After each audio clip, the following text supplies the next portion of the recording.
Ladies and gentlemen, we do thank you very much for your attention, and now we invite you to sit back, relax, and enjoy this. Welcome to our top travel destinations. I am your host, Kevin Flanagan. I have been editor of the weekly travel news column in the Sunday Independent and the Fine Wine and Food Guide, and I am here to use my decades of experience to help you know exactly where to stay, eat, drink, shop and explore when visiting the world's top travel destinations. So sit back and enjoy the wonders of travel as we take off on our magical journey together. Welcome to our top travel destinations. Our special report this week is on one of the most iconic travel destinations in the world, the Maldives. I'm joined by our special guest, Dani Masterson, who is the travel correspondent with The Sun. And she's going to describe the islands after having spent an incredibly memorable trip there. You're very welcome, Dani. Hi, Kevin. Thank you so much for having me. I'm delighted to be here. What is it about the Maldives that really tickled your fancy? For me, I found the Maldives was a place of discovery. There's so much to discover, from the beautiful island to the delicious food. You're discovering new activities, excursions. It's such a nice place to create so many memories. When did you go there and for how long? So I went there in October for a week. The popular time to go is from November to April, but I found October was beautiful. It was still really warm. We got the odd rain shower, but I quite enjoyed that. It was gorgeous. It was paradise in the rain. So it's not over egging it to say that the Maldives is paradise. Oh, absolutely. People ask me all the time, is it as beautiful as it is in the pictures, on the postcards? And honestly, it's even prettier. I couldn't believe it. I've traveled to 155 cities, and the Maldives just took my breath away. There's so much to discover, and beauty is endless. And describe exactly what the Maldives comprises of, where it is, and what can you expect to find when you go there, and where exactly do you go? So it's based in the Indian Ocean. I flew from Dublin with Emirates, had a short stopover in Dubai. You can also extend your trip and stay in Dubai as well if you want to make a big trip of it. I stayed in two different islands. I stayed in a luxury island and I guess a more affordable island as well. So it's great to see the two compare. So firstly, I stayed in Atmosphere Kanafushi, and that's a luxury island. It's about 35 minutes away from Malé Airport. I got a seaplane from the airport. That was incredible. Being an aviation lover, that was my highlight. I'd never actually been on a seaplane before. So even just having that experience to start the whole holiday was unreal. Flew into Atmosphere Kanafushi. It's a large island. It probably takes, I'd say, over half an hour to walk the whole island. They have a selection of accommodations from the water villas to pool villas to sunset beach villas where I stayed.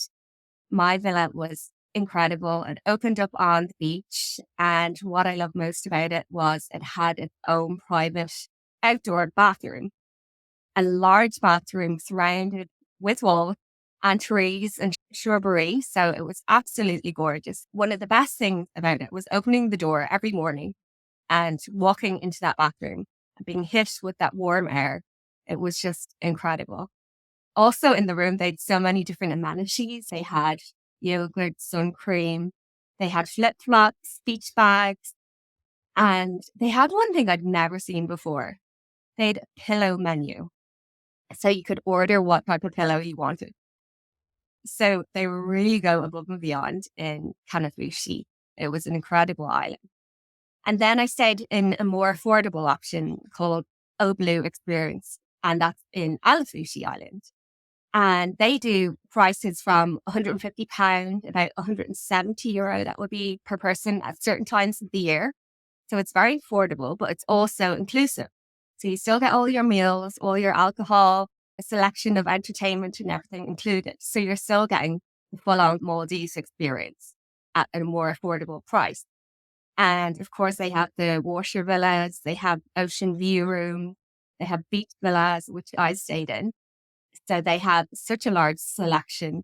My beach villa, I actually had the most stunning sunset.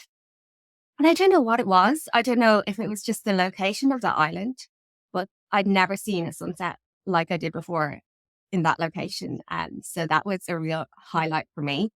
And I think Fushi is a real fun island.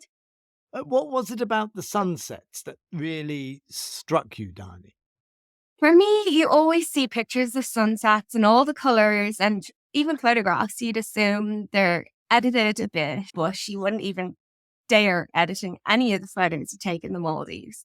The colors are incredible, so vibrant. And in the room I'm staying in, it overlooks all the water, but also a large bridge. So it was really nice to see people walking across the bridge, the sun setting. It was just so magical, Kevin. Wow. So that was the end of the day. How does a day in the Maldives work out for yourself, Dani, who is, I would say, someone who does like exploring and being active? Yes, I was very lucky with the hotels I stayed in. They have a range of activities and excursions that are included. So they had everything from snorkeling to scuba diving. They had yoga on the beach. One really unique thing I did that I'd never tried before was sound healing. Now, I'm not a morning person, but it started at 6 a.m.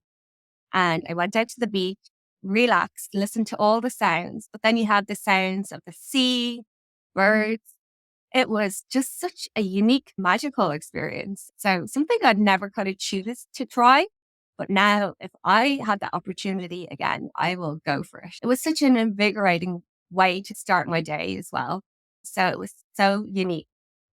And do you have to book and pay separately for these sort of activities like sound healing, which sounds fascinating? So what I loved about the two hotels was they both have apps where you can book all your excursions, all your activities, even your dinner at night, all through the app. So you can see everything that's included in your package and what's not included. So for me, a lot was included. All the snorkeling equipment is free to rent. There was snorkeling excursions where you hop on the boat, go to the middle of the ocean. That was all included. They had water sports that you can maybe do for 15 minutes, 30 minutes, depending. So I'd really recommend people look into whatever package they're signing up to.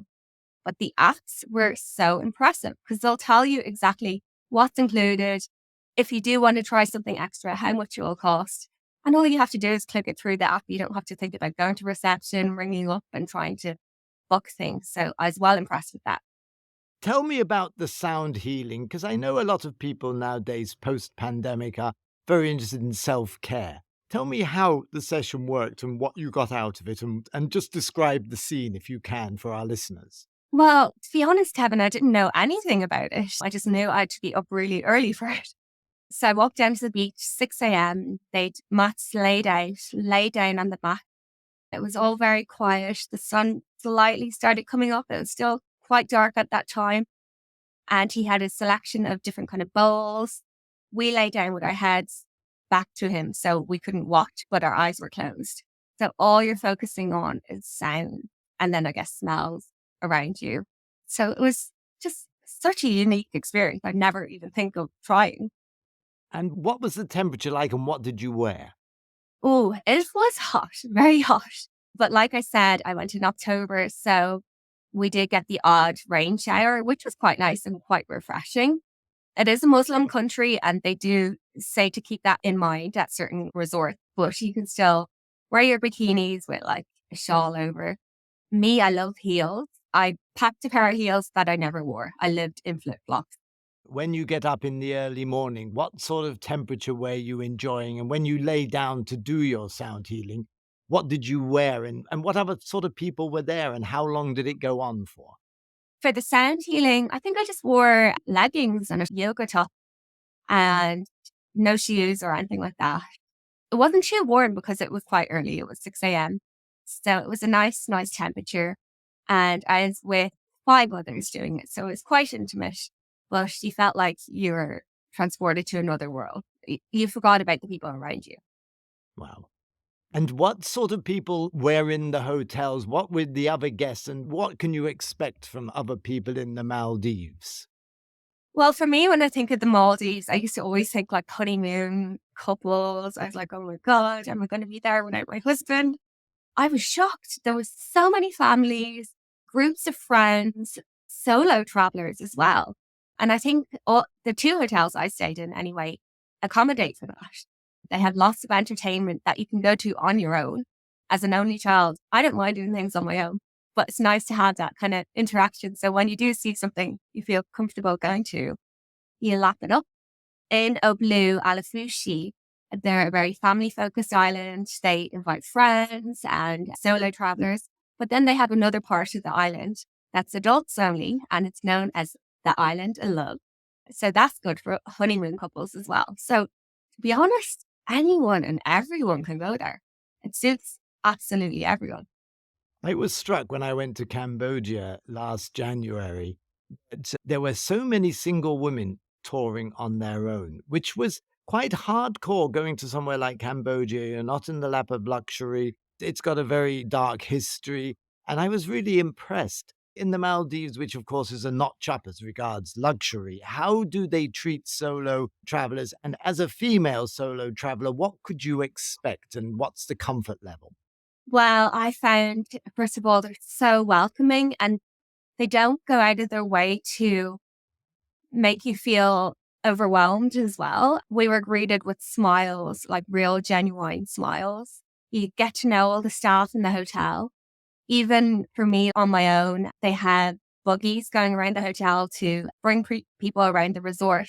They have an app, so they tell you where the buggy's coming. So if you're in a restaurant way off at 11, 12 o'clock looking to get back to your villa, you don't have to stand there on your own waiting. You can see where the buggy is. And then there's so many activities you can get involved in. Even the snorkeling, you can go out on your own. There's scuba diving lessons you can do. There's so many options you can do on your own. Even eating in the restaurants, it's set up that you don't feel like you're stuck in a corner on your own. Everyone's kind of included. And did you make friends as a solo traveler? Was it easy and commodious to make friends? Yes, it's great. That's one thing I love about the resorts because even though they're quite large, you still see the same people. When I was going snorkeling, I hadn't been snorkeling in about 10 years. So I was a bit nervous, but I met a couple who were very experienced and they reminded me what to do and everything. And then when I was in the water, they're like, are you okay? And yeah, it's nice to see them around. And even in Alafushi, they have live entertainment. So you can go to the bar, sit there, and it's kind of the same people who go to the same events that they're into. And you have something in common because you're doing the same activities. So everyone's just so friendly and everyone's in a great mood. It's hard not to be in the Maldives. So it's strange. One wouldn't normally think of the Maldives as a solo traveler destination, but you'd have a contrary view on that. Oh, yeah. I'd go back in a flash if I could on my own. And yeah, there's so much to do and you don't feel like you're alone. Okay, so you were describing the day. So take us through from the early morning ablutions. What was breakfast like? And describe a day, what you can do, where you can eat and drink and etc. So in the resorts where you have the packages, it's all complimentary. You can get up anytime. The breakfast, I think it started at 7 to about 11. You walk in, it's a big breakfast room, I'd say, not even a bar. They have all the different sections, all different food from all over the world. So even if you're a picky eater, you're going to find something you enjoy. You can relax, sit out, enjoying your breakfast. Then you might book an excursion. They have like boat rides, or you might just hire some equipment to go snorkeling around the resort yourself. For me, I loved going on the excursions and going off the island to go explore as much as I could. One thing I loved about Kanafushi was they had a bike hire service. And as I said, it's quite a big island. So it does take a while to walk around. Bike hire completely transforms your trip because you get to explore the whole of the island yourself. Did many people avail of that? And what are the roads like in general safety? So that was just renting the bike on the island. So it was very, very safe. And you did see the other islanders who rented their bikes, they all look the same. So you have to make sure you pick up your own bike and don't take anyone else's. But then again, you kind of have a connection with them. When you spot them on their bike, you're like, oh yeah, go us. We're having a little explore on the island. I did do a day trip out to a different island to visit a turtle sanctuary. We went to Nefuru, and it was a huge contrast to the luxury islands. This is native people living there. I think I saw one car on the whole island, which is really eye-opening, but it's good to go and see how they live and the contrast. And then, of course, the turtle sanctuary was lovely. We saw so many turtles that were being cared for. We saw one that had a completely buckled shell. They didn't know why, but they figured that he was a pet when he was younger and a kid smashed down their hand on his shell. And since he was a baby, he hadn't had his shell formed properly. So he was stuck like that. So I really enjoyed, I guess, learning about all the turtles and the local kind of wildlife. There's a lot of concerns now with long-haul travel as regards what are the conditions for the natives in some of these paradise islands and the environmental concerns and the disparity between what the visitors are enjoying and what the natives are enduring. How would you describe and rate the Maldives when it comes to that? Well, I think that's where it's important to do your research. That was with the luxury Kanafushi hotel. I got the opportunity to go on that trip. They wanted people to go and explore and learn. It wasn't all 5-star treatment. You went and saw what it's like in real life. I definitely think it's important to do your research. Make sure there is these trips that you can go explore and take in every side of the Maldives.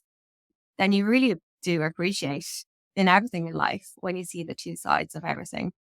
And what is it like to be a native of the Maldives? Well, they're extremely hardworking. They just seem to have really good work ethic, but also really good souls, really kind. A lot of the staff I have still on social media, we interact and everything. You build up friendships. They're not just staff there to look after you. They're really friendly and actually have a good heart. They're not just Yes. looking for tips or anything like that. And also tipping isn't big there, but I find going on the boat tours, the snorkeling trips, it's nice to tip the instructors because they put in so much time and effort, especially when they're looking after you in the water. It's nice to give them a little tip, even though it's not customary there. Yes. Before we deep dive into some of the specifics, tell us a little bit about your fellow travelers. What sort of nationalities go there? What's the vibe like?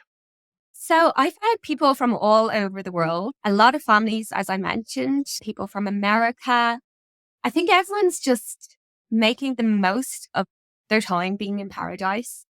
There's so many different things you can do, activities and excursions, but also they have entertainment at night. So it's a great time to bond with people and make friends. So yeah, they even had a local disco and everything like that. So there's a lot to explore and get to know new people that you might never meet before. Okay. And the ideal length of time you'd recommend anybody going to the Maldives, factoring in that it's a day travel, both ends, and a bit of recovery because it's a definite long haul destination.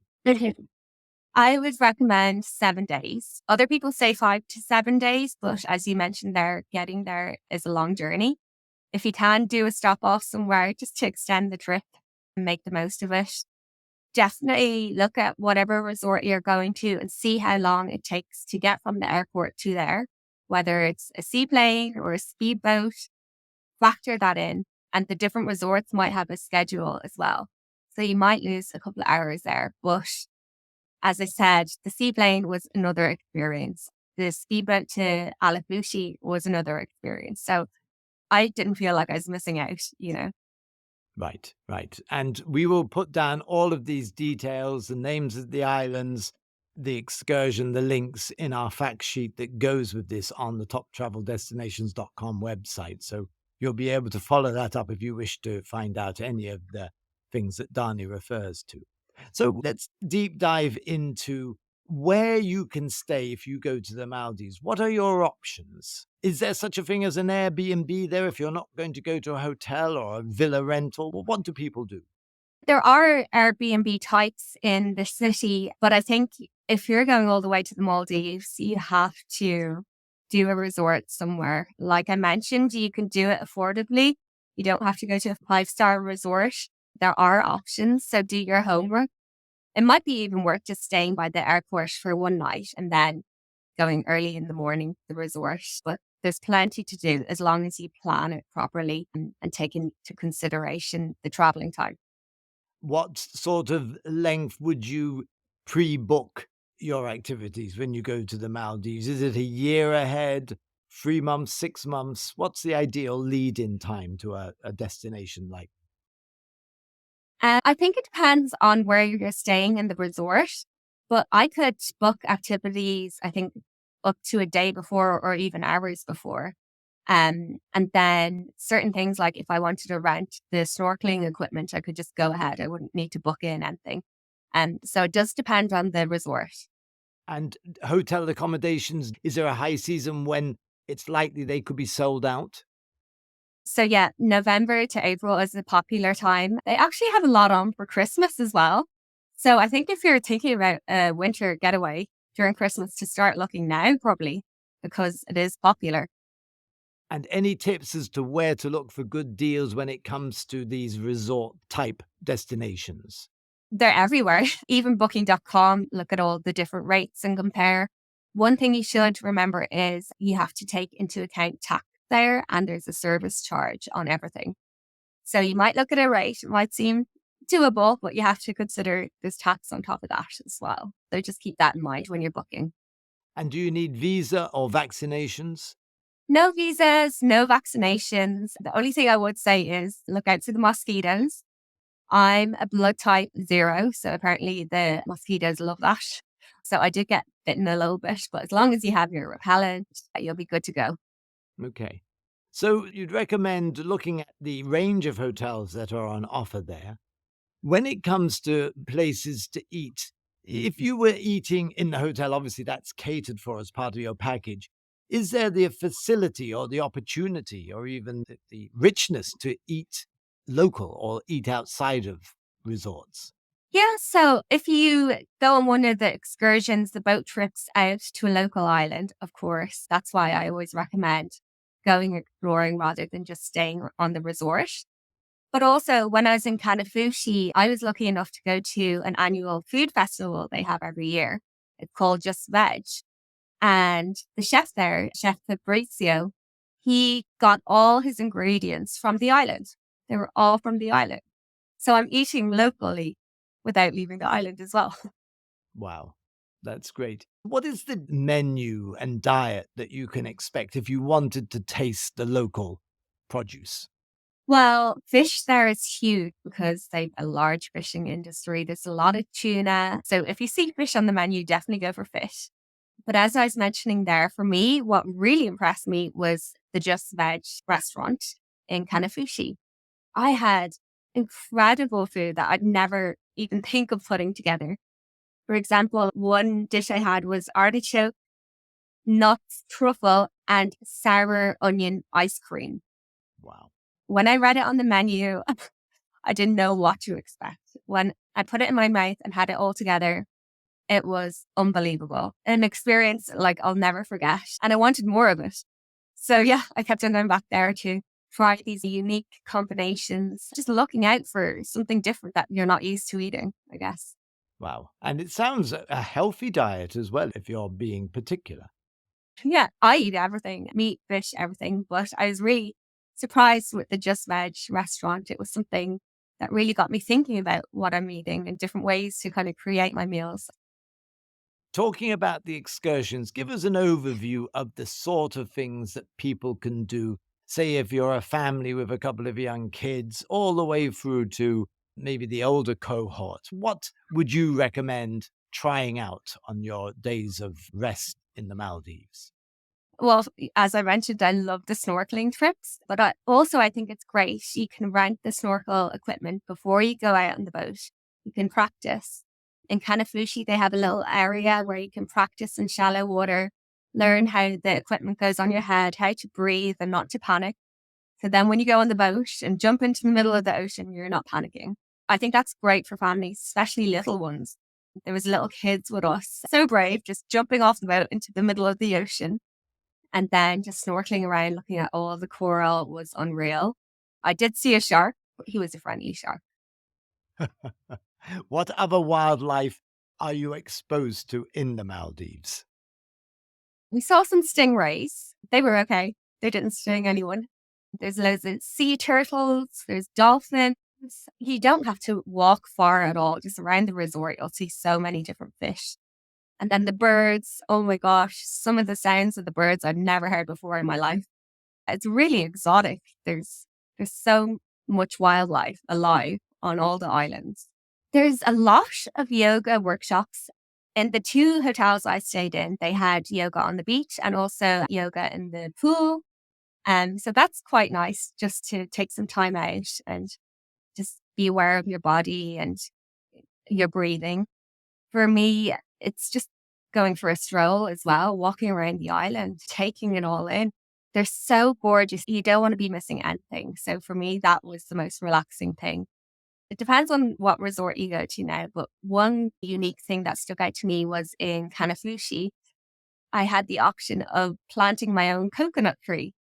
So I planted my own tree. I've never planted a tree before. I'm not a gardener, but it was beautiful. It was such a nice experience. And they put our names down with the tree. So when I go back there, it'll be there. And they have about 5,000 trees on the island. So it was just a nice, unique thing to do. So definitely check out what the resorts are offering, you know. What is the shopping experience like, and what is unique to bring back from somewhere like the Maldives? I do love shopping, but I think I was swept up a lot in the Maldives. I wasn't really thinking about it. I did pop into a few little stores whenever I could, just to bring back some souvenirs, but they had gorgeous shell kind of souvenirs, very exotic. They look like they're straight from the Maldives, which they are. But there was one thing I bought was a flower hairclip, and I wore it a lot there on the holidays. And people were like, "You look like you live on this island your whole life." But it was just something I thought was cute and something I'll hold on to and remember.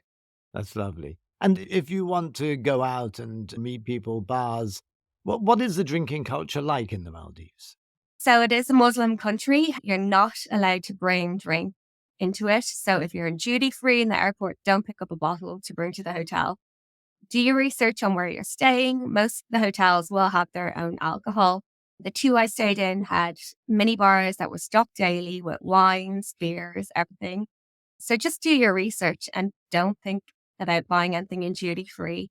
And also don't bring anything off the island as well.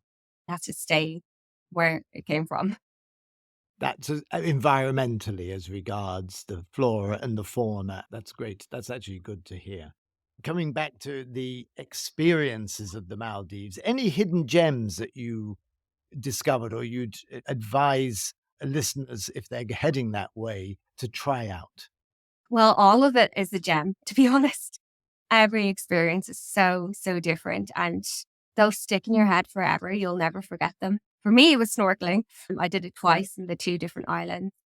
But I definitely think, as I mentioned, if there is an opportunity to go to a local island to do that, just even have a walk around, see how the locals live their lives, take it in. And then also, if there is a bike rental on your island, do it. It completely transforms your stay. You get to see the whole island. You can go off and explore, and it's fun. I hadn't ridden a bike, I'd say, in 5 years, but it was fun. And the currency wise, can you do most things even when you're out and about on credit cards, or do you need the local currency? Yes, so they have their local currency, but they also accept US dollars. And a lot of places, the resorts and hotels accept card. But it's always good just to have a bit of cash just in case you need it. I did notice in places like the airport, it's a little bit more expensive than Ireland. Burger King will be about $20 or $25 or something small. So bear that in mind. But it is good. They're quite open to all kind of major currencies and cards. And a final word as we wrap up this wonderful journey to the iconic Maldives. A final word to persuade any listeners who are teetering on the edge of booking, maybe put off by the sort of sense it's going to be a fabulously expensive place and very hoity toity. Any final words of reassurance for listeners? I'd honestly say if you're going to do one thing, go one place in your life, make it the Maldives. There's so much to discover and explore.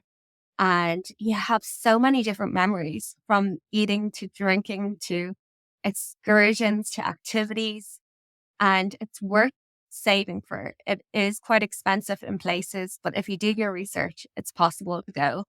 And it definitely fulfills that travel longing and wanting to travel and explore. So don't put it off. Don't shut it down thinking you may not be able to afford it. It's worth doing.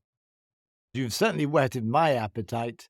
Dani Masterson from the Sun newspaper Travel, thank you so much for sharing your dream destination. Oh, thank you so much, Kevin, for listening and all the listeners out there, and enjoy the Maldives.